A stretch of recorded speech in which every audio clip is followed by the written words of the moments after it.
La semana pasada, cuando nosotros estábamos aquí hablando acerca del plan de Dios para nuestras vidas y cómo los cristianos nosotros debemos aprender a dar, le coloqué aquí en la pantalla para ustedes, a través de porcentajes, unos números de nuestro reporte financiero del 2025. Y ese número apareció en categorías. Hay una categoría de aquellas personas en todos nuestros campos, en los 20 campos que tenemos en inglés, en español, en portugués, del grupo de personas que donan durante el año, y ese grupo están aquellos que donan entre $1,000 a $5,000 por año en sus ofrendas y en sus diezmos. Luego está la categoría de aquellos que son los diezmadores. Los diezmadores son aquellos que diezman 10% de sus ingresos a la iglesia durante el año. Luego estaba la categoría de los extravagantes. Los extravagantes son aquellos que dan más allá del diezmo. Entonces, en los extravagantes había un número que eran solo 17% de todos los que donan, de casi 7,000 personas, 17 familias que donan a la iglesia más de $50,000 al año. Hay 17 familias. Es increíble, ¿no? Personas que entienden lo que es la obra de Dios. Pues después de esa semana que pasó, una pareja de uno de nuestros campos invitó a 2 de nuestros pastores a comer. Los invitó a comer porque ellos querían hablar con los pastores acerca de los números que aparecieron en la pantalla. Lo llevaron a comer. Durante la comida, la señora dijo así: me quedé muy impresionado con los números que ustedes presentaron durante el sermón del domingo pasado, y me llamó mucho la atención las categorías y la transparencia de lo que hacen con las finanzas que donamos a la iglesia. Ella dijo: hubo una época en mi vida que estaba pasando un momento muy difícil, era una madre soltera y batallé mucho con mis hijos, mal podía conseguir un trabajo, pero yo siempre he confiado en Dios y yo por muchos años doné en la categoría de los que donan $1,000 al año. Luego mejoré mi trabajo y empecé a probar dando mi diezmo a la iglesia. Entonces ella empezó a diezmar. Luego dijo: me volví a casar. Me casé. Hace ya años que estamos casados. Y con mi esposo nos hemos sentado y hemos seguido donando a la iglesia. Ahora, en esa época de nuestra vida, nosotros somos parte de la categoría del grupo de 17. Es decir, los que donan más de 50 o más de $100,000 al año. Ella dijo: yo he pasado por todas las categorías, aun cuando estaba en lo más bajo, yo vi la mano de Dios sobre mi vida.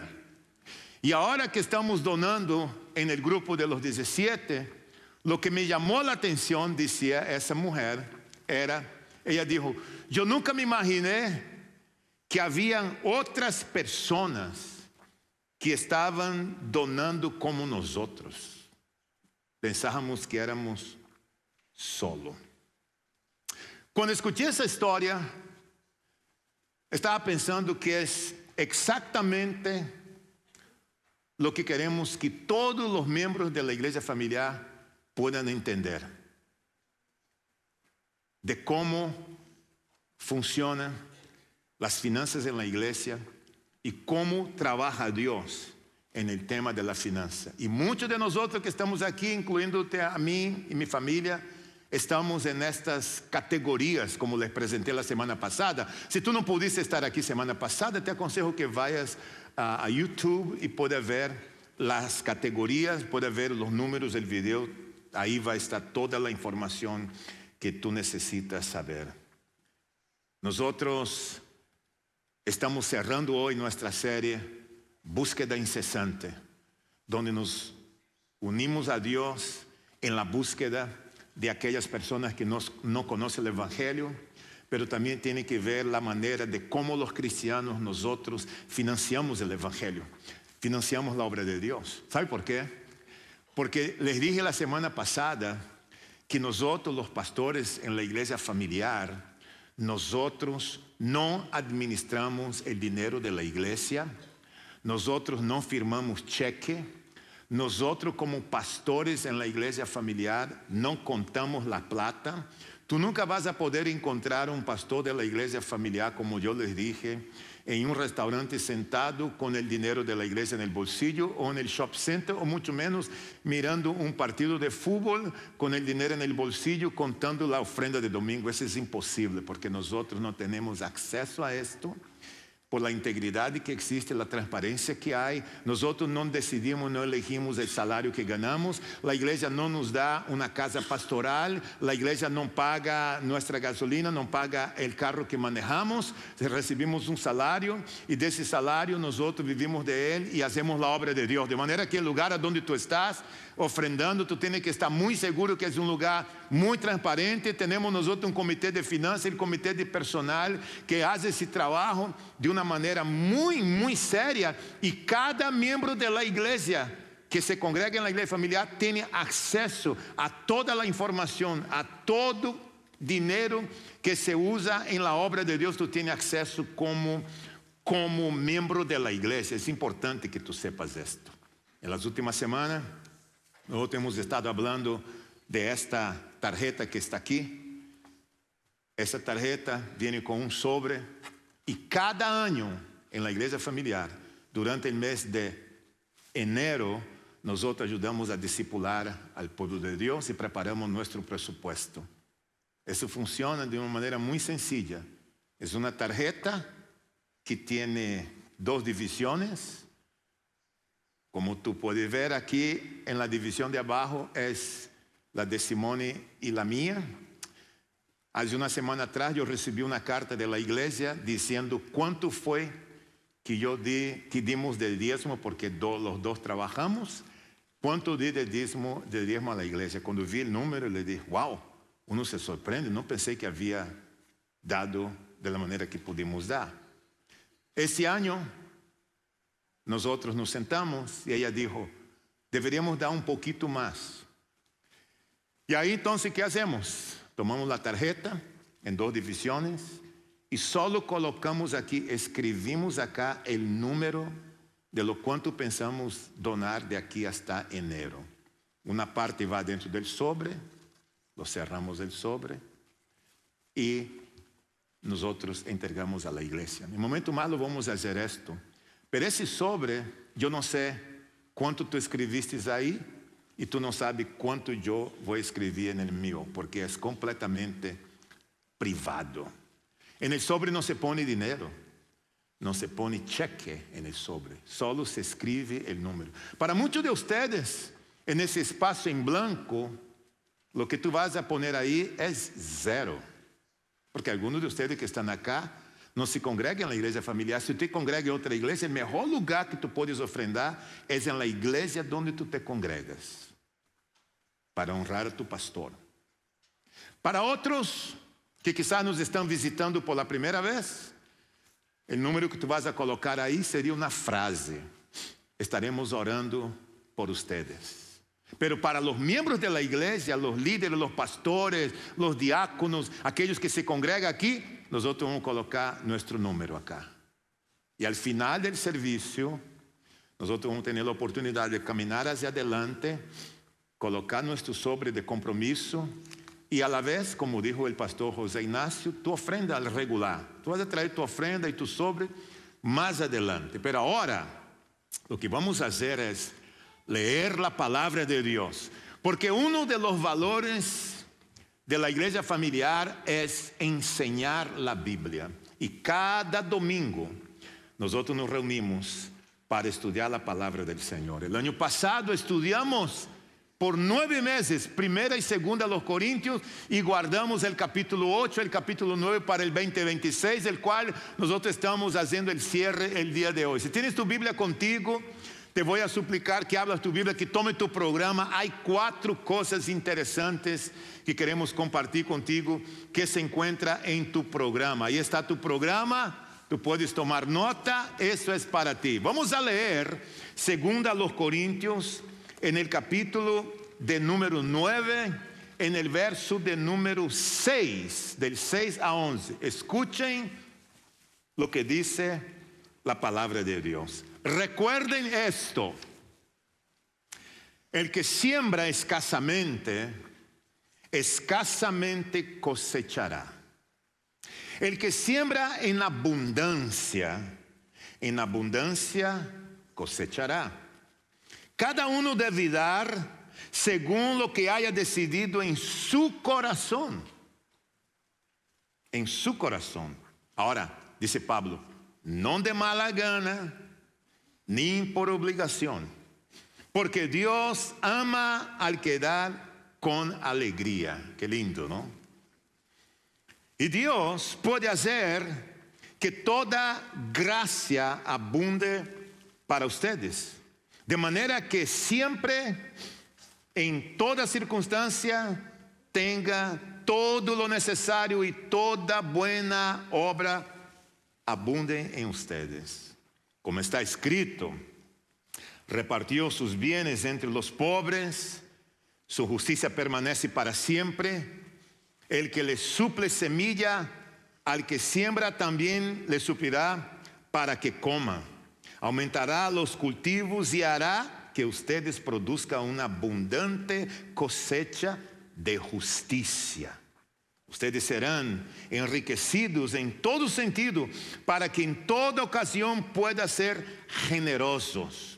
Y para que por medio de nosotros la generosidad de ustedes resulte en acción de gracias a Dios. Ahora, uno se pregunta, ¿de qué está hablando Pablo acá? ¿Qué es lo que él está intentando decirnos? La enseñanza sacada del texto, Pablo está hablando que la generosidad es una siembra, pero una siembra espiritual. No es solo una siembra física. Una siembra espiritual con impacto en el futuro, en el mañana. Y él usa la imagen de un agricultor para mostrar a nosotros que dar nunca es una pérdida, jamás, sino una inversión. Cada vez que tú y yo estamos dando, no pierdes, estás haciendo una inversión. Por eso en el verso de número 6 que acabamos de leer, hay un principio muy claro en el texto. Quien siembra poco, cosecha poco. Quien siembra mucho, cosecha mucho. O sea, Pablo no está hablando de suerte ni de magia, como algunos creen por ahí, sino de intencionalidad, de la intención del agricultor de plantar una semilla y esperar que ella pueda brotar y cosechar después. El verso de número 7, él dice que dar, el agricultor tiene que tomar una decisión. Y dar es una decisión, pero es una decisión muy personal. Tú decides cuánto tú das, yo decido cuánto yo doy. Pero yo no puedo decidir cuánto tú das y tú no puedes decidir cuánto yo doy. Es personal y no es una presión externa de acuerdo al texto. Es lo que dice el texto. En el verso 8 y 9, lo que dice ahí es que Dios es quien provee lo suficiente y lo abundante, no para acumular,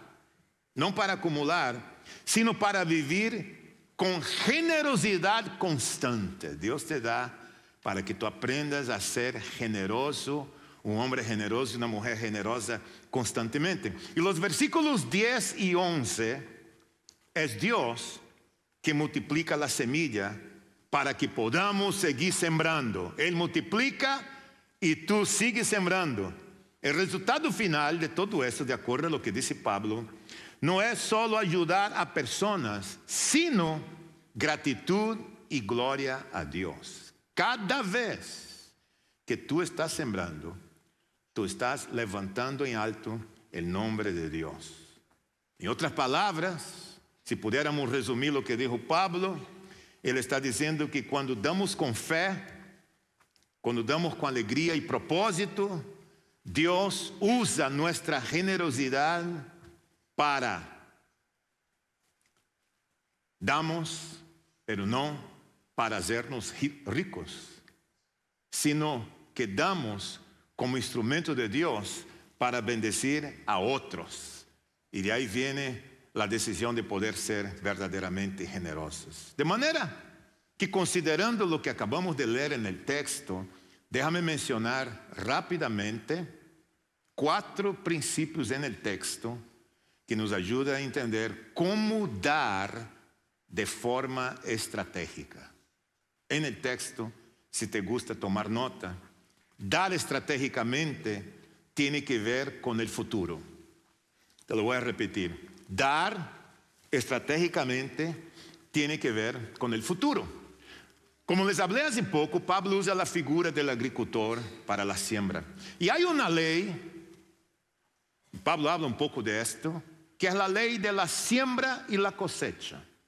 La ley de la siembra y la cosecha tiene algunos elementos muy interesantes. Por ejemplo, cuando tú siembras una semilla de manzana, el agricultor espera cosechar manzana. Tú no puedes plantar una semilla de manzana y esperar que vas a cosechar mango. Entonces la ley dice que tú cosechas de lo mismo que tú has sembrado. La segunda cosa interesante cuando tú miras el contexto de la ley, y es muy interesante, es que es una ley multiplicativa. Por ejemplo, si tú tomas una semilla de maíz, planta la semilla de maíz, tú no vas a cosechar una semilla de maíz, tú vas a cosechar una mata. De esta mata vienen varias mazorcas, en portugués, espigas. Y cuando tú tomas una mazorca de maíz, inténtalo tomarla y contar cuántos granos hay. Muchos granos, la mata es grande, mucha mazorca, resultado de una semilla. Cuando tú plantas, la cosecha es multiplicativa. No solo esto, el agricultor come de lo que él plantó y él da de comer a su familia de lo que él ha cosechado. Ahora, eso funciona para el bien y para el mal. Si tú plantas resentimiento, odio, mentiras, venganzas, traición, engaños, tú estás plantando una semilla. Vas a cosechar de lo que tú estás plantando.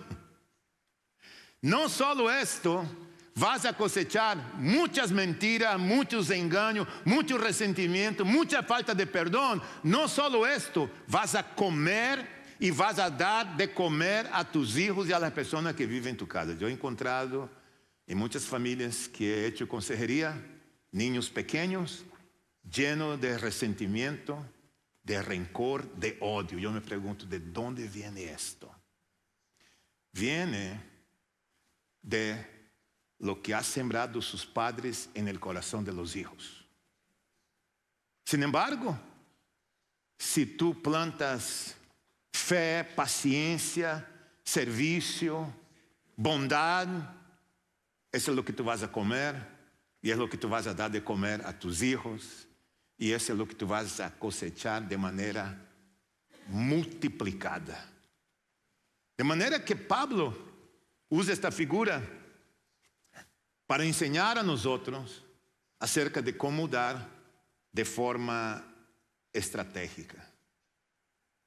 En 1983, essa igreja se llamava Jug Road Baptist Church. Um grupo de norte-americanos decidiram plantar esta igreja Jug Road Baptist Church aqui em Green Acres. En aquella época não havia um solo hispano en el vecindario. Não havia outra cultura, não havia outro idioma. Era uma cultura 100% anglo-parlante. Pero ellos plantaron porque creían que Dios iba a dar la cosecha de almas. Y ellos vinieron. En el 89, Pastor Keith Albert, con su esposa, tengo una foto de él acá, él llegó en 1989 a trabajar como pastor en esa iglesia y estuvo acá hasta 2014, cuando yo lo conocí. Lo conocí aquí, 2014, gracias por la foto, con un grupo de 50 personas mayores congregándose acá en ese templo. Pero él me decía que en los años 80, cuando fueron a construir el edificio que está aquí atrás, hubo mucho sufrimiento porque no tenían dinero. Y me dijo, Pastor da Silva, los electricistas donaban su tiempo, otros daban el material, otros ayudaban con la pared, otros compraban los clavos, la gente iba donando, otro traía comida. Y ellos lograron terminar el edificio que está ahí atrás. No había el templo. Y cuando fueron a construir ese templo, ellos decidieron construir ese templo sin hacer deuda, porque ellos ya habían estado endeudados antes y fue muchísimo sacrificio. Él me contando se emociona. En el 2015 nosotros nos mudamos para acá. Pero antes de mudarnos yo vine, hablamos con él junto con Pastor Jimmy. Y les dijimos, nosotros no tenemos un templo, somos un grupo de hispanos que estamos en Lake Worth y la Jug Road, yendo por varios lugares en el condado sin tener un lugar para congregarnos.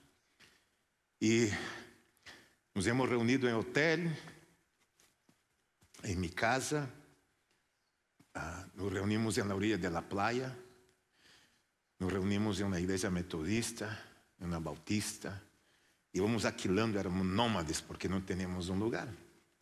Hablamos con Pastor Keith, él reunió a todos los miembros que estaban aquí y tomaron la decisión de dar a nosotros ese lugar.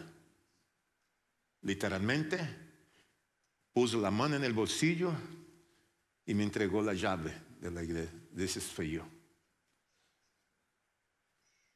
Y ellos salieron de aquí, los 50 que habían, y se fueron a congregar en las otras iglesias en inglés que tenemos. Los latinos llegamos, liqueaba mucho, la alfombra era roja, las bancas eran muy viejas, pero tú sabes cómo son los hispanos. Empezamos a trabajar, una persona donó $80,000 para hacer la remodelación, teníamos guardado más 120 y empezamos a tirar muebles viejos, a cambiar todo. Y fue cuando nosotros dejamos de ser centro familiar cristiano para ser la iglesia familiar.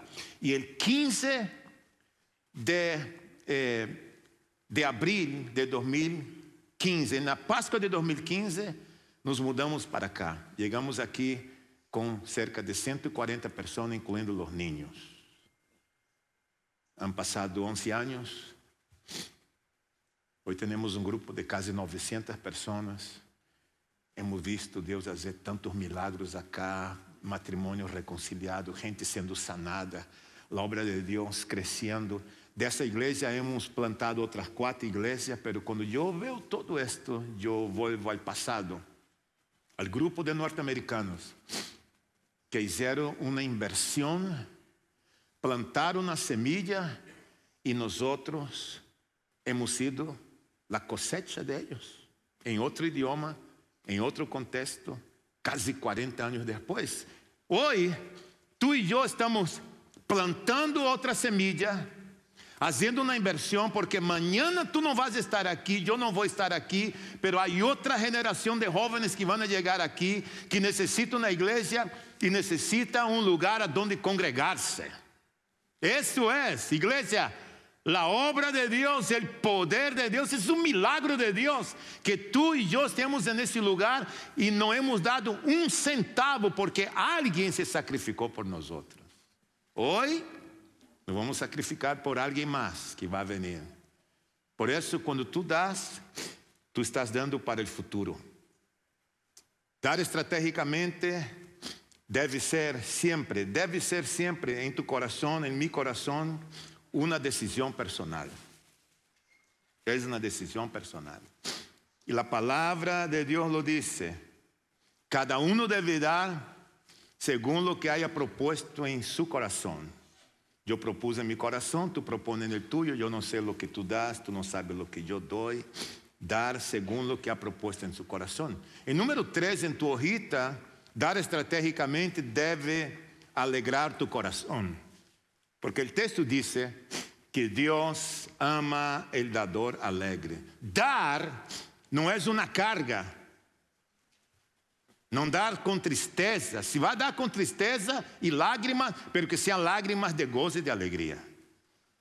Pero si vas a dar con carga en tu corazón y tristeza, la mejor cosa que te puedes hacer es no des. No tienes que dar. No debería hacerlo. Me alegra ver tantas iglesias que hemos plantado en estos últimos 10, 12 años. Y el evangelio llegando a los brasileños en el área. Hoy la iglesia brasileña ha crecido muchísimo con Pastor Watson. Las 4 o 5 iglesias en español que tenemos con pastores latinos en esos lugares. La obra creciendo, las escuelas y Dios obrando de una manera muy especial. Cuando tú das estratégicamente, te hará rico hacia Dios. Hacia Dios. Eso es lo que dice la palabra de Dios. Y Filipenses dice también, mi Dios suplirá todo lo que les falte conforme sus riquezas en gloria en Cristo Jesús. Dios es quien es verdaderamente rico. Es el dueño del oro y de la plata. Y Él multiplica la semilla que Él mismo coloca en nuestra mano. Entonces cuando tú das, tú liberas tu corazón. Porque tú sabes cómo Dios está operando.